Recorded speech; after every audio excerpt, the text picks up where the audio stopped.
Yang dimaksud dengan OPP itu, dan kami dan kegiatan ini juga sudah pernah dilakukan pada waktu akreditasi tahun 2018. Pengertiannya adalah mutu serta keselamatan pasien. Jadi memang tujuan ini semua untuk meningkatkan mutu serta keselamatan pasien. Tindakan jangka panjang dalam bentuk membuat rekomendasi terkait kelanjutan keanggotaan tenaga medis dan kewenangan klinis. Proses ini dilakukan sedikitnya setiap 3 tahun. Jadi kami sudah molor, sudah memasuki tahun 4 bahkan tahun ke-5. Monitor dan evaluasi berkelanjutan tenaga medis menghasilkan informasi kritikal dan penting terhadap proses mempertahankan tenaga medis dan proses pemberian kewenangan klinis. Walaupun dibutuhkan 3 tahun untuk memperpanjang keanggotaan tenaga medis dan kewenangan kliniknya, nanti disampaikan sama Kepala Seksi Pelayanan Medis. Yang ketiga, digunakan sebagai dasar memperbaiki kinerja kelompok tenaga medis atau unit dengan cara memuat 3 area umum seperti yang sudah kami bagikan tadi, yaitu 1 perilaku, 2 pengembangan profesional, dan 3 kinerja klinis. Kalau akreditasi 2018 itu ada 5 kalau nggak salah areanya, jadi ini dipersempit untuk akreditasi yang terbaru.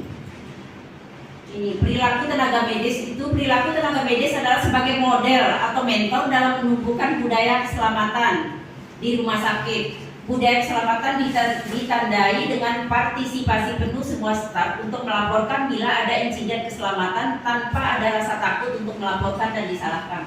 Mungkin itu Pak, area perilaku yang dinilai itu seperti itu. Jadi budaya keselamatan juga sangat menghormati satu sama lain antar kelompok profesional dan tidak terjadi sikap saling mengganggu. Umpan balik staf dalam membentuk sikap dan perilaku yang diharapkan dapat mendukung staf medik menjadi model untuk menumbuhkan budaya aman. Semua ini bermuara kepada keselamatan pasien.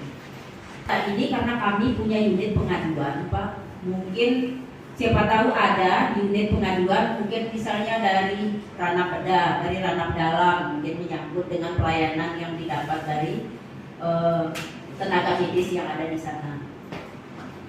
Yang kedua, pengetahuan medik atau klinik termasuk pengetahuan biomedik, klinis, epidemiologi, ilmu pengetahuan sosial budaya, dan pendidikan kepada pasien. Alat ukurnya adalah penerapan panduan praktek klinis. Ini termasuk revisi pedoman hasil pertemuan profesional dan publikasi. Personal termasuk menjaga dan meningkatkan pertukaran informasi dengan pasien, keluarga pasien, dan anggota tim layanan kesehatan yang lain. Contoh, partisi aktif di ronde ilmiah, konsultasi tim, dan kepemimpinan tim. 5. Profesionalisme, janji mengembangkan profesionalisme terus-menerus, praktek etik, pengertian terhadap perbedaan, serta perilaku bertanggung jawab terhadap pasien, profesi, dan masyarakat. Ini Bapak Ibu dokter, karena ini ada ketepatan waktu pelayanan di rawat jalan, ini sebagai informasi menjadi catatan kami di rumah sakit karena kemarin ada pertemuan indikator mutu nasional.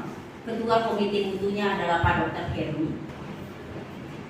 Yang keenam, praktek berbasis sistem serta standar dan tanggap terhadap jangkauan sistem pelayanan kesehatan yang lebih luas. Contoh alat ukurnya, pemahaman terhadap regulasi rumah sakit yang terkait dengan tugasnya, seperti sistem asuransi medis, asuransi kesehatan, sistem kendali mutu dan biaya, peduli pada masalah resistensi antimikroba. Bagian dari proses penilaian, proses pemantauan dan evaluasi berkelanjutan, serta harus mengetahui kinerja anggota tenaga medis yang relevan dengan potensi pengembangan kemampuan profesional tenaga medis.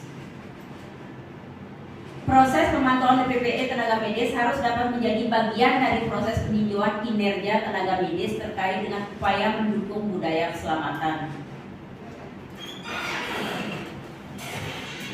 Penilaian atas informasi bersifat umum berlaku bagi semua anggota tenaga medis dan juga tentang informasi spesifik terkait kewenangan anggota tenaga medis dalam memberikan pelayanannya.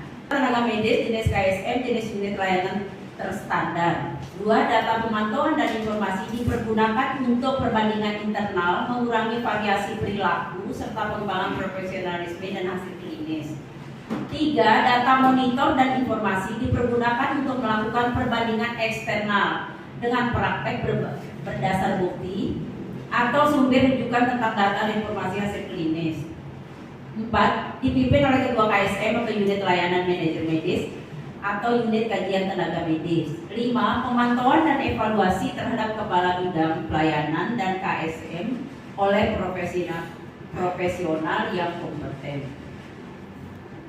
Jadi itu yang dapat kami sampaikan, tapi kami sudah membuat dalam bentuk form. Yang ini yang kami sampaikan tadi adalah PPT-nya, kurang lebihnya seperti itu. Nanti sambil berjalan kami diskusi Pak Dokter. Jadi kami karena ini mendesak, ini sudah bulan 12, kita laksanakan saja, tapi menjadi bahan evaluasi kami untuk selanjutnya. Terima kasih, kurang lebih mohon maaf. Wabillahi taufiq wal hidayah. Wassalamualaikum warahmatullahi wabarakatuh. Selamat siang dan terima kasih.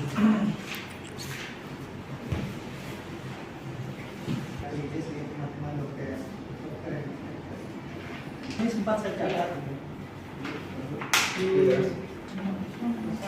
Iya, kurang keras suaranya.